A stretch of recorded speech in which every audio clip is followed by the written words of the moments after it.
2 tahun setelah serangan Hamas pada 7 Oktober 2023, masyarakat Israel kini menghadapi kelelahan nasional akibat perang yang berkepanjangan. Serangan yang terjadi saat penutupan festival Yahudi Sukkot itu menjadi awal konflik besar yang kini belum menunjukkan tanda berakhir. Sebagai balasan, Israel melancarkan kampanye militer besar-besaran melalui serangan udara, darat, dan laut. Aksi tersebut menewaskan lebih dari 67.000 warga Palestina dan menyebabkan kerusakan masif di jalur Gaza. Survei Israel Democracy Institute menunjukkan perubahan opini publik. Sebanyak 66 warga Israel ingin perang segera dihentikan dan 64% menyalahkan Perdana Menteri Benjamin Netanyahu atas kegagalan mencegah serangan Hamas. Bagi warga Israel, perang 2 tahun ini bukan hanya soal keamanan, tetapi juga kehilangan dan trauma. Ribuan keluarga harus mengungsi dari wilayah selatan dan kini hidup di penampungan sementara. Selain korban jiwa, perang juga menekan ekonomi nasional. Harga kebutuhan pokok melonjak, banyak bisnis kecil gulung tikar, dan pemerintah terpaksa memangkas anggaran sosial demi menutupi biaya pertahanan. Ketidakpastian politik dan tekanan ekonomi menambah beban psikologis warga. Presiden Amerika Serikat Donald Trump memicu kecaman internasional setelah menyebut aktivis lingkungan asal Swedia,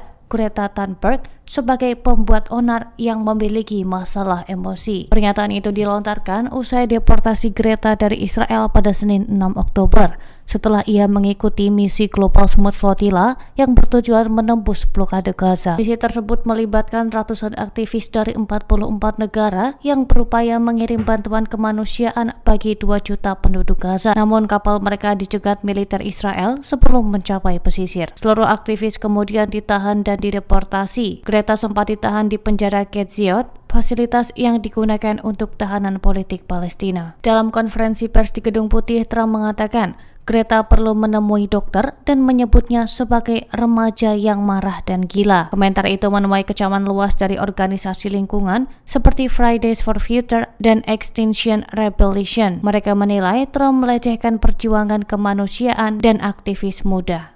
Gaza kini menghadapi kehancuran besar-besaran di hampir semua sektor kehidupan. Serangan Israel telah menewaskan lebih dari 67.000 warga Palestina, termasuk 20.000 anak menurut Kementerian Kesehatan Palestina. Ribuan korban lainnya masih tertimbun di bawah reruntuhan, sementara lebih dari 169.000 orang terluka. Banyak di antaranya menderita luka berat permanen. Laporan Al Jazeera menyebut sedikitnya 125 fasilitas kesehatan termasuk 34 rumah sakit rusak akibat serangan. Lebih dari 1.700 tenaga medis dan pekerja bantuan juga tewas. WHO mencatat 790 serangan terhadap fasilitas medis sejak perang dimulai. Selain kehancuran fisik, Gaza juga menghadapi kelaparan meluas. Laporan PBB menyebut sedikitnya 459 orang meninggal akibat kekurangan makanan, termasuk 154 anak-anak. Krisis air juga memperburuk keadaan. Sebanyak 89%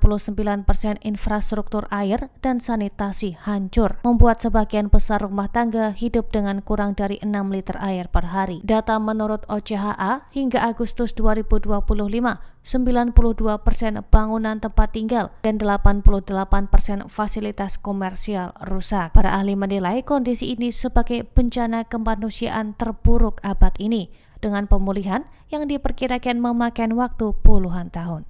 Salah satu pemimpin Hamas, Fauzi Bahrom, memperingatkan Netanyahu agar tidak menyabotase putaran negosiasi yang bertujuan mengakhiri perang genosida di jalur Gaza. Ia menegaskan bahwa mereka bertanggung jawab dalam mengikuti jalannya perundingan negosiasi. Fauzi Bahrom menyebutkan sejumlah tuntutannya, di antaranya gencatan senjata permanen dan menyeluruh, penarikan penuh militer Israel dari seluruh wilayah jalur Gaza, masuknya bantuan kemanusiaan tanpa hambatan, memastikan kembalinya para pengungsi, rekonstruksi Gaza, dan pertukaran tahanan yang adil. Ia juga menegaskan prioritas mereka adalah mengakhiri perang genosida di jalur Gaza dan menegakkan hak Palestina untuk merdeka. Pada hari Selasa, Kepala Negosiasi Hamas sekaligus pemimpin Hamas di Gaza, Khalil Al-Hayya, mengakhiri negosiasi hari kedua antara mediator dan Hamas di Mesir. Brigade Al-Quds juga menegaskan bahwa mereka tidak akan menyerahkan sandera dan melucuti senjatanya sampai meraih kemerdekaan bagi Palestina.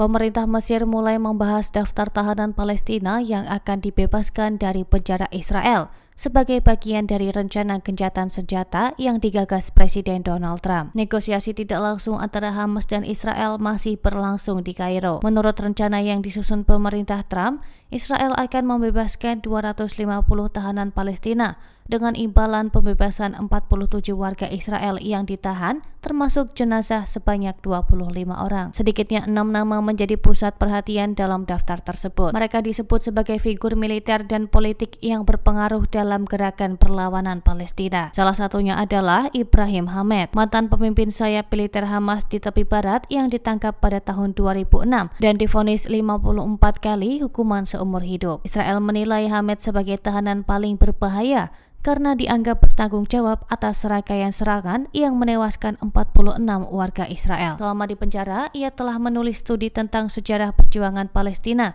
dan menghabiskan 8 tahun di sel isolasi, termasuk 7 tahun berturut-turut. Tokoh terkemuka lainnya dalam daftar Hamas adalah Abdullah Barghouti yang dikenal sebagai insinyur Hamas. Ia adalah seorang spesialis bahan peledak. Ia dihukum karena mengarahkan beberapa pemboman di Israel dan menjalani 67 hukuman seumur hidup, hukuman penjara terlama yang pernah dijatuhkan oleh pengadilan Israel.